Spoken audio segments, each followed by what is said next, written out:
नमस्कार मंडळी. पालकची भाजी तर आपण वेगळ्या वेगळ्या पद्धतीने करतो. चला आज मस्तपैकी ताकातलं पालक बनवूया. आता एक कुकरमध्ये पालक घेऊया. बारीक चिरून घेतलेला आहे. 1 कप गच्च भरून घेतलेला आहे, अगदी दाबून दाबून.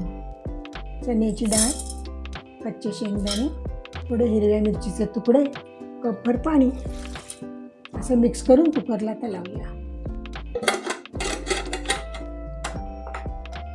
साधारण 1 टेबलस्पूनभर बेसन घेतलं आहे. थोड्याशा पाण्यामध्ये आपण मिक्स करून घेऊया.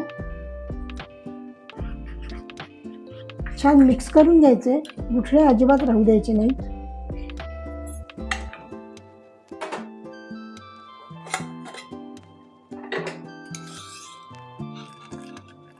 तीन 4 शिट्ट्यानंतर हे छान शिजलेलं आहे एकदम.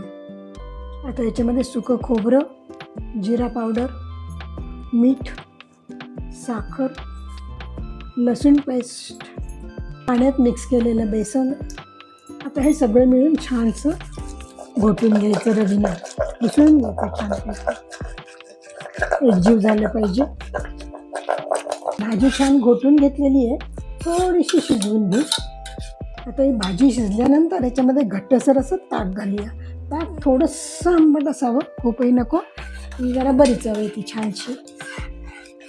आता ताक घातल्यानंतर फार वेळ शिजवायचं नाही, एकच कढ आणायचा आणि उतरायची. ताकाबरोबर ही भाजी छान शिजलेली आहे. बाउलमध्ये काढूया.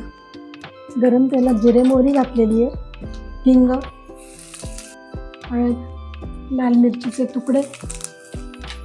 काही गरम फोडणी भाजीवर घालूया.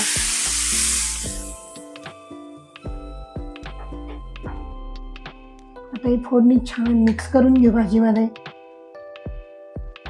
आपली भाजी सर्विंगसाठी तयार आहे. मग मंडळी, कसा वाटला आपला ताकातला पालक? तुम्ही नक्की करून बघा. कॉमेंट करूनही मला सांगा. सबस्क्राईब, फॉलो करायला मात्र विसरायचं नाही. घरचं खाणं हेचे आरोग्याचं लेणं.